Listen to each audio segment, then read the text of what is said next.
Jai Hind. So, in the earlier video, we have learned about what is a government, and this is the video describing the key elements of a democratic government. What is a democratic government mean and how it functions? What are the essential elements of it? This is all we are going to discuss in this video, and hence the political knowledge of the subject. In this video, we will learn about some of the key elements that influence the working of a democratic government. These include people's participation, the resolution of conflict, and the equality and justice, the most important one. Video की शुरुआत करने से पहले एक story के साथ जानेंगे और आगे उसी स्टोरी को फ्रेम करते हुए जो भी पूरी भूमिका है वो हम वीडियो की बनाएंगे और चैप्टर जो हम पढ़ने वाले हैं और जो भी लर्निंग इस वीडियो का रहेगा वो इस स्टोरी के अराउंड ही रहेगा।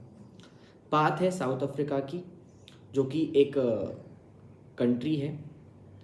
यहाँ पे कई जातियों के लोग रहते हैं, कई वंश कई जातियों के लोग यहाँ पर रहते हैं।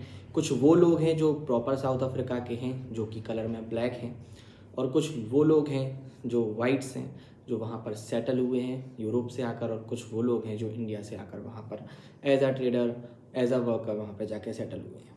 ये जो स्टोरी है ये एक 11 साल की बच्ची जिसका नाम माया नायडू है उसके बारे में है। माया नायडू एक साउथ अफ्रीकन गर्ल है जो कि जोहानिसबर्ग साउथ अफ्रीका का जो फाइनेंशियल कैपिटल है वहाँ पर रहती है। माया नायडू एक दिन अपने माँ के साथ साफ सफाई में हाथ बटा रही होती है, तभी एक बॉक्स नीचे गिरता है और उस बॉक्स में से एक स्क्रैप बुक निकल के बाहर आती है। मैं बता दूं आपको स्क्रैप बुक क्या होती है। तो स्क्रैप बुक एक बुक होती है जिसमें हम अपने पिक्चर्स को, अपनी मेमोरीज को कलेक्ट करके रखते हैं ताकि वो एक अच्छा प्रोफाइल क्रिएट कर सकें। स्क्रैप बुक में उसे काफ़ी सारे पिक्चर्स दिखते हैं। न्यूज़पेपर में एक लड़का जिसका नाम हर जगह उसे दिख रहा था, वह था Peter Hector Peterson. Hector Peterson को बार बार उस पिक्चर में वो देखकर वो अपनी माँ से पूछती है कि आखिर ये कौन थे।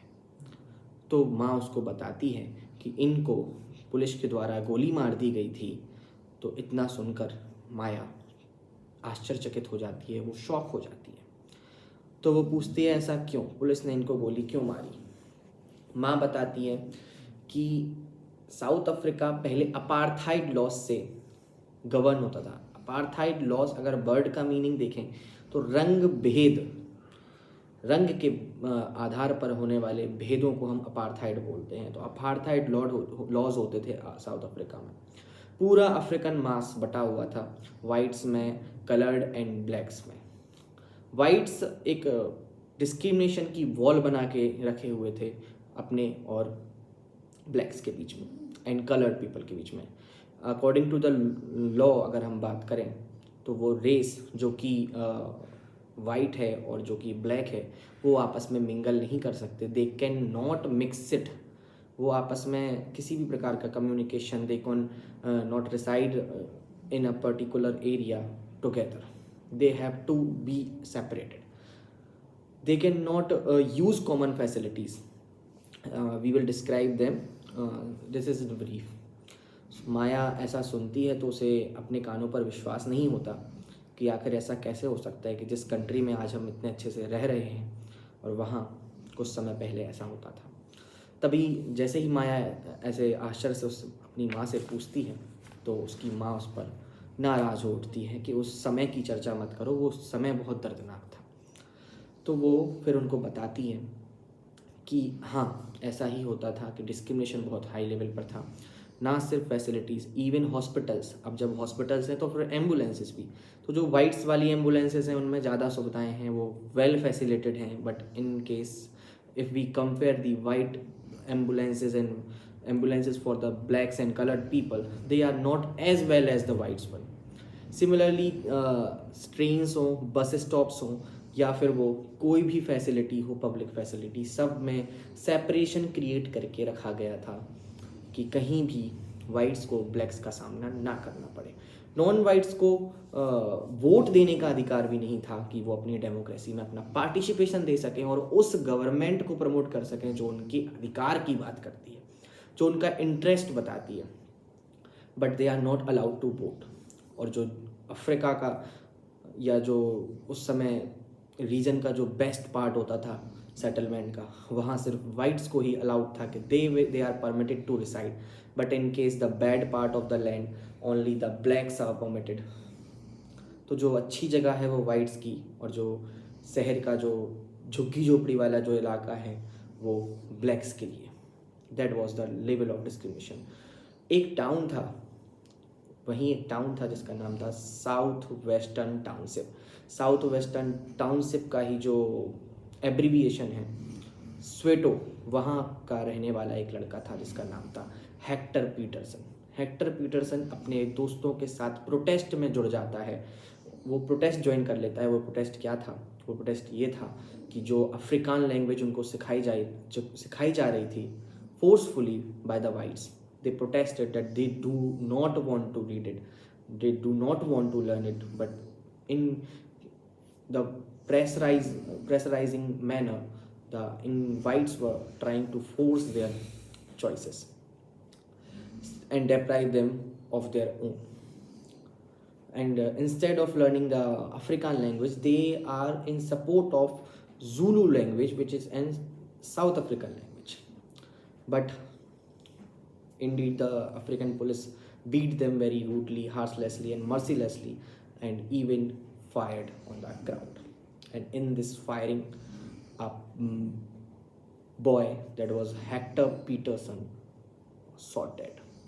After that this was on 16th of June 1976, and after this incident, the African National Congress and a group of people who led the struggle of protest against apartheid, रंग भेद के विरोध में जो भी लोग या जो भी संगठन विरोध कर रहे थे, वो सभी बहुत संघर्ष करते हैं। और उनका एक बहुत ही नामी नेता जिसे हम सभी जानते हैं, श्री नेल्सन मंडेला या सर नेल्सन मंडेला, वो भी अपार्थाइड सिस्टम के खिलाफ लड़ रहे थे। और फाइनली उनको 1994 में जब साउथ अफ्रीका एक डेमोक्रेटिक कंट्री बन जाता है, तो सभी जातियों को, सभी रेसेस को इक्वल कंसीडर कर दिया जाता है।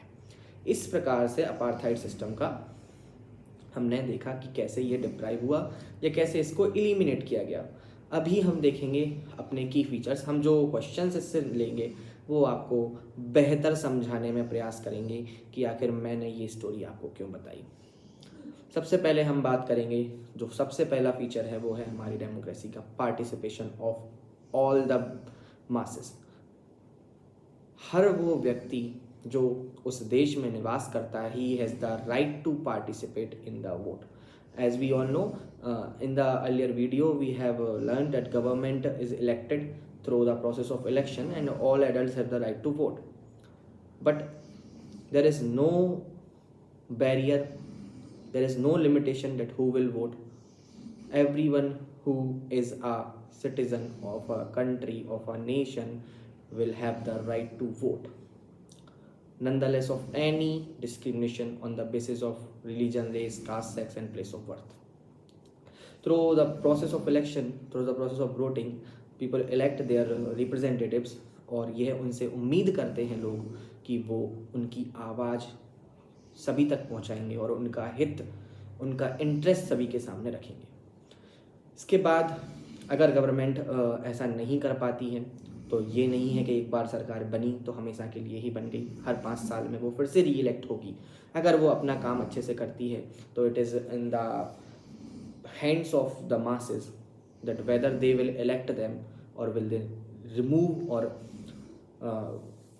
Replace them with the another government. This is a movement, ये वो पल होता है जब एक आम आदमी भी इस लोकतंत्र में अपने वोट की कीमत को पहचान सकता है। यह वह पल है। इस तरीके से गवर्नमेंट के हर पावर को हम रेगुलेट कर सकते हैं। रेगुलर इलेक्शंस के थ्रू हम एक बाउंडेशन रख सकते हैं कि you are not free to do whatever you want. दूसरे वेज जो हम पार्टिसिपेट कर सकते हैं वो वोटिंग तो है ही, इसके अलावा और हम क्या करते हैं, इसके अलावा अगर हम देखें तो बिसाइड्स पार्टिसिपेशन हम एक बहुत इंपॉर्टेंट चीज़ करते हैं। अगर हमारे इंटरेस्ट में कोई चीज़ ना हो, नहीं पता कि आपने बनाई, जो सरकार आपने चुनी वो आपकी चुनी हुई आपकी पसंदीदा सरकार थी या नहीं, लेकिन अगर कोई भी कानून, कोई भी नियम आपके हित को, आपके राइट्स को, आपके बिलीव्स को चोट पहुंचाता है तो आप उसका विरोध करते हैं। फॉर एग्जांपल एक छोटा सा केस लेंगे, इलेक्ट्रिसिटी बिल आया था 2005 में। इस बिल के अकॉर्डिंग जो भी सब्सिडीज देने वाली थी गवर्नमेंट, वो सारी सब्सिडीज एलिमिनेट कर दी गई थी, रेडिकेट कर दी गई थी। अब जब सब्सिडी नहीं मिलेगी तो पैसा बढ़ेगा, तो बिल का पैसा बढ़ेगा, और इसका प्रोटेस्ट लोगों ने बहुत ज़्यादा किया। सारे लोगों ने इसका बहुत ज़्यादा अप्रूवल इससे दिखाया और बहुत शार्पली इसके लिए प्रोटेस्ट किया, और सिग्नेचर कैंपेन्स भी चलाए, अलग अलग तरीके से रैलीज निकाली, पोस्टर्स, बैनर्स सभी का यूज़ करके, प्रोटेस्ट का यूज़ करके गवर्नमेंट के खिलाफ ये मार्च किया। After this government explained their decision and try to defend their citizen, but it is not possible for them, and at the end of the matter they have to withdraw their law and continue the subsidy they were giving to the masses. This is the method by which one can participate through protesting or marching up against the decisions which are not in interest of a particular one. इसके अलावा दूसरे तरीके भी हैं। हो सकता है कि आपके इंटरेस्ट की बात ही ना हो, आपके इंटरेस्ट में काम हो रहा हो, बट आप सलाह देना चाहते हैं, but you want to advice and you want to express your views so that government can employ them in their policies.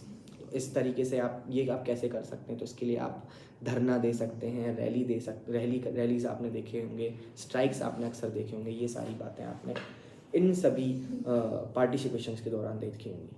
इसके अलावा हम न्यूज़पेपर, टीवी, मैगजीन्स और भी कई सारे तरीक़ों से गवर्नमेंट को इस बारे में अपना रिव्यू दे सकते हैं कि what you should have to done and what you have done.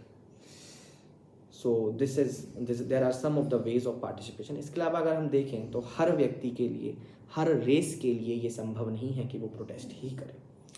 अगर हम बात करें माइनॉरिटीज़ की, like SC, STs and womens, they usually use the way of social movements.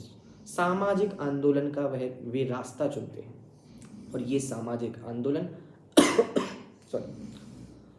एक देश में उनके हित की बात करते हैं, और अगर एक देश में सामाजिक आंदोलन होते हैं तो वहाँ डेमोक्रेसी एक हेल्दी डेमोक्रेसी है।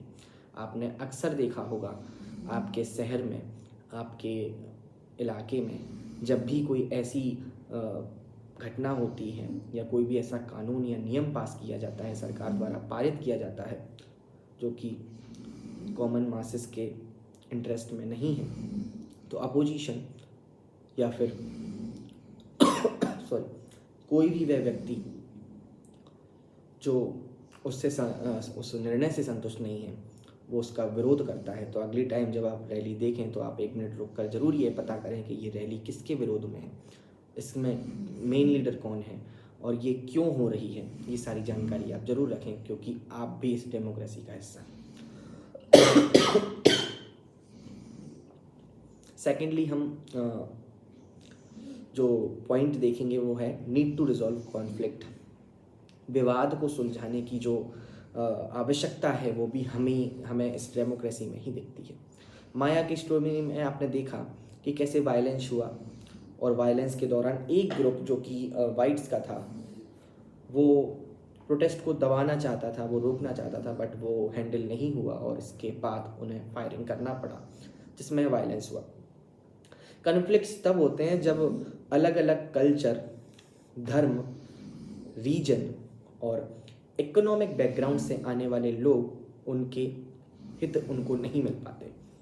अगर उनके साथ कहीं भी डिस्क्रिमिनेशन होता है तब विवाद बनने की स्थिति होती है, और जब दोनों ग्रुप में से किसी की भी बात ना समझ में आए और अगर मैटर डील ना हो, in case they do not have a proper conversation on the matter or the issue and exchange talks, so there is a means of violence they use to express their forceful decision on the another party.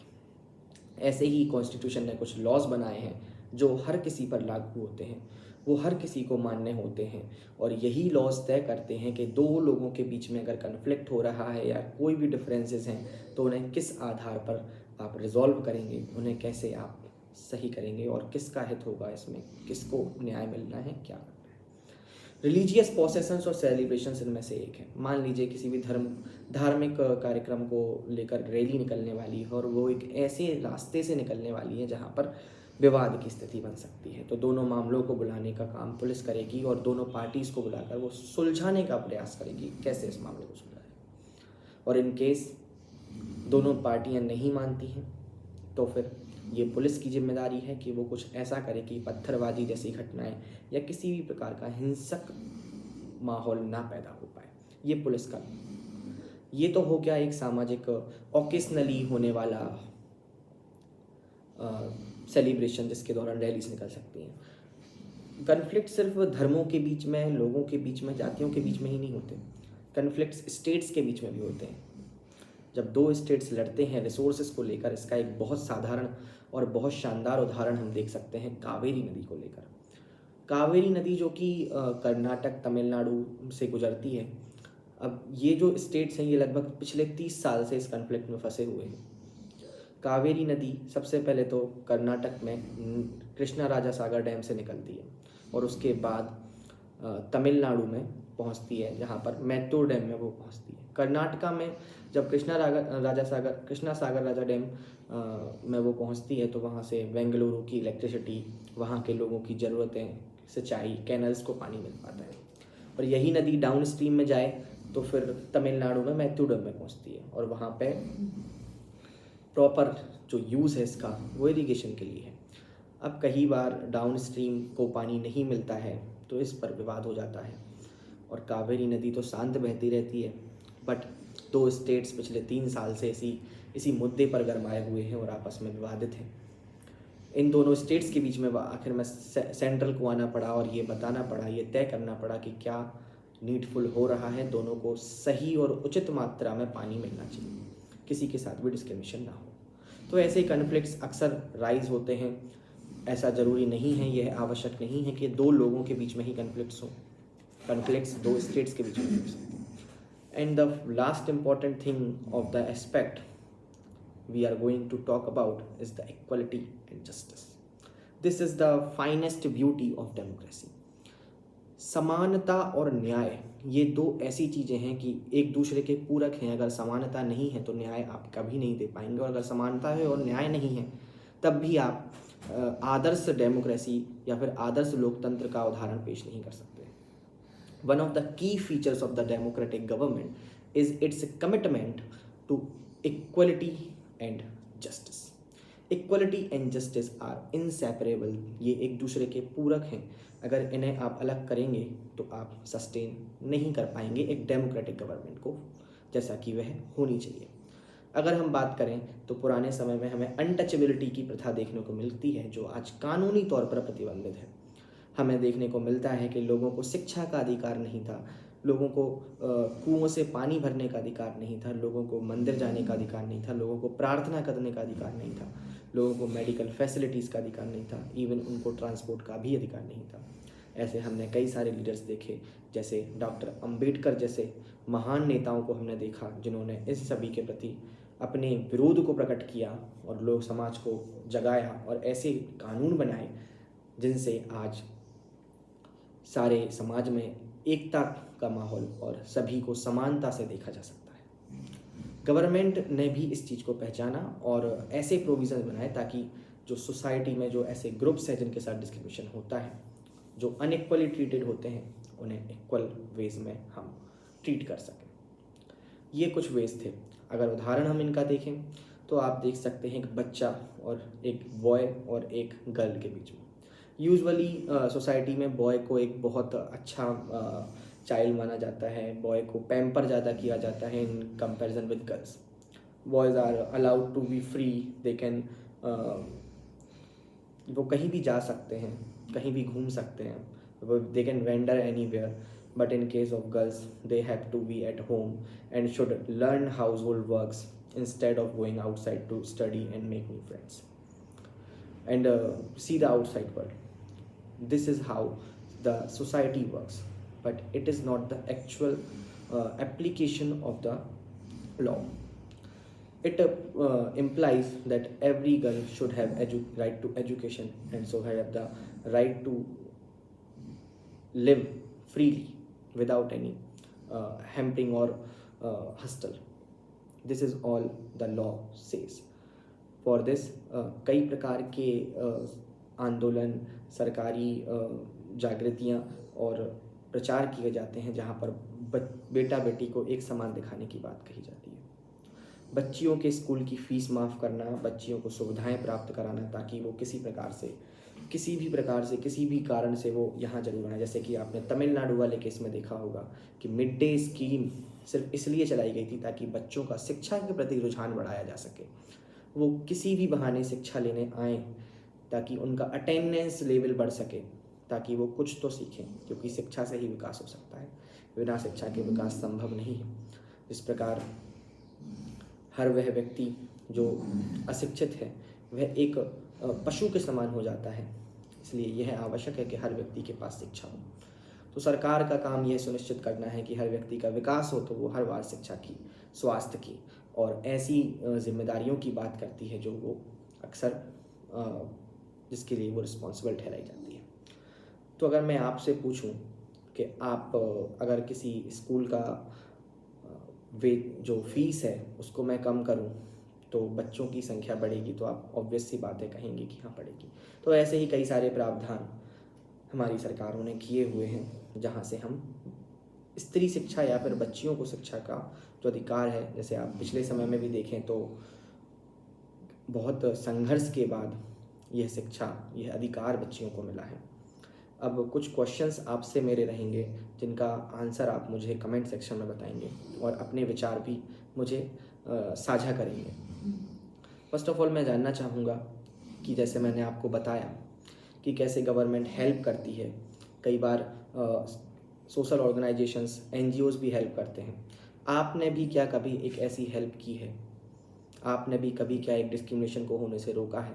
क्या आपने भी कभी किसी की ऐसी मदद की है, ऐसी स्थिति में मदद की है जो मैंने आपके सामने रखी, जब किसी के साथ अनफेयर ट्रीटमेंट हो रहा हो और आपने उसको फेयरनेस दिलाने के लिए लड़ाई की हो या उनके हक की बात कही हो और उन्हें फेयरनेस दिलाई हो? अच्छा, सेकंड क्वेश्चन इसी से रिलेटेड रहेगा। अगर आपने किया है तो क्या सभी को यह सही लगा, सभी का व्यू यह था जो आपका था? और last question and but not the least, कि आपका जो क्वेश्चन, आपने जो काम किया उनसे सबका व्यू अलग क्यों था? वो क्यों डिफरेंट सोचते थे और आप क्यों डिफरेंट सोचते हो? ऐसा क्यों हो सकता है? और आप कैसे उन्हें कन्विंस करेंगे कि जो आपने किया वो सही था? मान लीजिए आपने किसी असहाय की मदद की, उसको कुएं से पानी नहीं भरने दिया जा रहा था, आपने भरने दिया, उसको शिक्षा नहीं मिल रही थी, आपने दी। कोई भी ऐसा कार्य जो आपने किया हो वो आप मुझसे साझा करेंगे और आगे भी हम इसी प्रकार डेमोक्रेसी और सारे SST रिलेटेड जितने भी पोर्शंस हैं उनमें वीडियो से जो टॉपिक्स हैं उनको कवर करेंगे। और नेक्स्ट टॉपिक पे आप बताइए कि कौन सी वीडियोस या किस टॉपिक पर आप डिस्कशंस चाहते हैं। And with all these regards, thank you all of you. जय हिंद।